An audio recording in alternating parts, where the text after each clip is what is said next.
Hi guys, welcome back to my channel. If you're new here, my name is Tetfi, and in this video, as you guys have probably guessed from the video's title, I'll be discussing on how you could go about reading and critically reviewing journal articles. Now, before I dive into how to do either of those, I think it's important to address what the need is for one to actually even read or critically review a journal article. And essentially, the need to read and critically review a journal article derives from finding out a solution to a specific problem, whether that is diagnostics, so test and method, or therapeutics, so medical or surgical interventions. It could be to identify the causation or clinical features of a disease or disorder, or it could perhaps be to understand the fundamental aspects of a disease or disorder, its pathophysiology. Now, despite being in an era where internet ensures quick access to information, reading journal articles remains a meticulous approach in gaining new information, especially from a scientific perspective. Not only are they more credible, but also factual because you've got data to back it up. And that is why usually when you're writing scientific essays or wanting credibility within your work that has been proven, you read journal articles in order to gain that information that can help ensure that you've validated a point. Furthermore, it's important to understand that there are several different types of articles that are available out there, and the particular article that you're looking at is very important that you've got an understanding of that, because that can ensure that the information you're extrapolating is relevant and is of course appropriate to whatever it is that you're trying to use it for. Especially if you're using it to back up a particular point that you've made, it's very important that the one that you've selected is appropriate for that. So you've got the original research paper, you've got a survey, editorial, got case studies or clinical cases, and you'll have articles that kind of feature one of those, and they're usually referred to as the primary literature because they derive from an original source where there has been particular research conducted that has data presented, whilst you've got secondary literature which are based off those primary literatures, which tend to be kind of meta-analysis, systemic reviews. You may also have narratives. Again, because the source of information doesn't directly derive from their own data, and it's usually extrapolation of other research articles, kind of collaborating all those articles and then reviewing them and then kind of drawing conclusions from those articles. That is why they're usually the secondary literature that you've gained information from. Now, whenever it comes to using a particular article, you usually want to try and use primary literature. There's nothing wrong using secondary literature, in fact, but primary literature is where the information is derived from. It uses its own data to present its results as well as kind of draw conclusions, and that's exactly what you want to use when you're wanting to prove a point or when you're arguing whether or not what you've stated is correct or not. You want to try and aim to use primary literature, but of course secondary literature is just as good. In fact, when you're using secondary literature, you've got several other articles that have together proven a particular point, so that could actually be a strength as well, and that is why that's appropriate to use when you're trying to back up a point. Now, the other thing I did want to mention is that when you are reading a journal article, you want to make sure that it's peer-reviewed, as that is more valued than articles that haven't been peer-reviewed. Now, peer review essentially means that it has gone through an evaluation process whereby the journal editor as well as other scholars within that field read and review the article to determine its authenticity, quality, as well as scientific merit. So if you are wanting to use articles within your work, make sure that they are peer-reviewed. It just adds more credibility to the journal article that you've read and that you've incorporated as reference within your own work. Now, one of the ways that you are able to gain peer-reviewed articles can be through websites like PubMed or Web of Science. There are two extremely good websites that can allow you to find fantastic articles, often which are peer-reviewed. Be sure to check those out, see which one you prefer. There's also Google Scholar, and I have created a separate video where I've discussed on these three particular sites that can allow you to find journal articles, so be sure to check that out if you want that additional help. I'll place the link for that in the description box.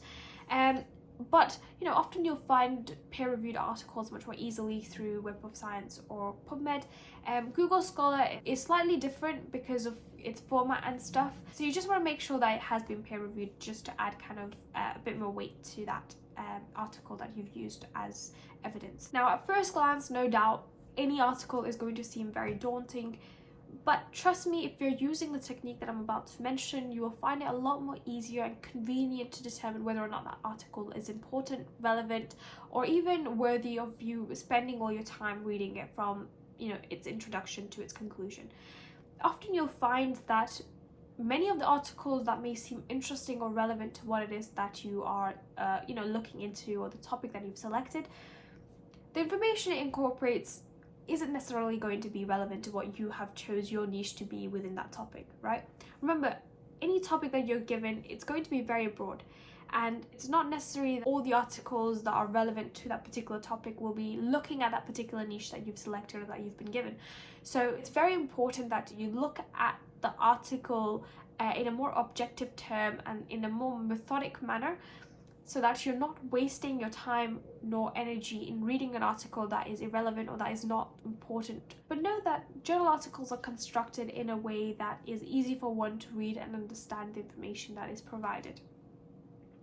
Usually beginning with the title, abstract, which gives you an overview of what the article is going to be about, followed by the introduction, which is a brief overview of the general topic, as well as, of course, the particular niche that article is going to focus on with its hypothesis. Then comes the method, and that is how that research is going to be conducted, how the investigation is going to take place, followed by the results, where the data is presented of what they've gained from performing that method. And of course, discussion is where you will then have kind of a critical analysis of that result and kind of what they found, what that suggests, whether other relevant research articles have supported what their research has shown, as well as the limitation of that research, to then finally conclude with having a conclusion, which is kind of an overview of the entire article itself. Now, how is it that you're meant to read it? And the best approach that I take whenever I read a journal article, whenever I see a journal article, is to first and foremost read the title, understand the title, and then read the abstract. Or if there are articles that don't have an abstract, you want to read the conclusion.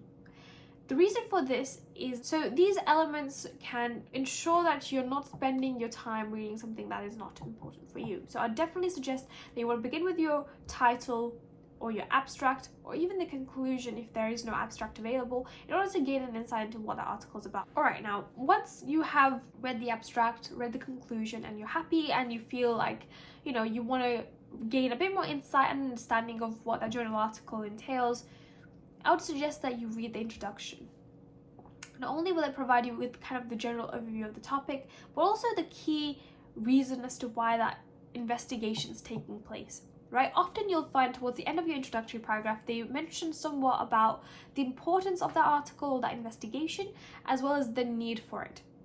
And of course, you've got your hypothesis as to what they will investigate or what they're attempting to investigate. Now, these two elements, can be extremely useful because you'll gain an overview of the importance of the article, and I would usually jump to discussion where I see the results. How have they critically reviewed them, what do they think their results suggest, where the limitations may be, and how that could then be taken forward with further research, what they plan to do with that data. That can be extremely important to understand. I also like to read kind of the titles and the figure legends of any diagrams, tables, or figures that they have presented. They too themselves give a lot of information, especially when you look at that results section. You may not often understand fully kind of what the results suggest, but if you're reading the figure legends, if you're reading the table headings, you kind of get a general overview of what that figure or what that table suggests, and that itself can allow you to see whether or not there are any correlations, any significance. But one thing I will state is that do not spend your time reading the entire journal article, because remember, you're not incorporating just one or two journal articles. Usually when you have the incorporation of them, there might be a couple of them, so you do not want to spend all your time reading journal articles from like front to back. That's not only a waste of time, but it's also not efficient and logical. There might be so many articles that are relevant to what your particular niche. You just won't have sufficient time to read all of them. So just a quick rundown of what I've discussed in this video. It's very important that when you come to read your journal article, you focus on its title and either its abstract or conclusion to gain an overview of whether or not that article is relevant and what you're looking for. You then, once you're satisfied with the information that the article encompasses, you want to start off by reading the introduction, gain an overview, and then you want to focus on the results section. So read the figure legends and the table headings that it has, kind of more importantly the discussion section where the results have then been discussed. So guys, that is it for this video. I really hope you found this video useful. If you have, guys, be sure to like this video, subscribe if you haven't already, and hit that bell icon right next to it to make sure that you're regularly updated. And I'll see you all in my next video. Take care. Bye.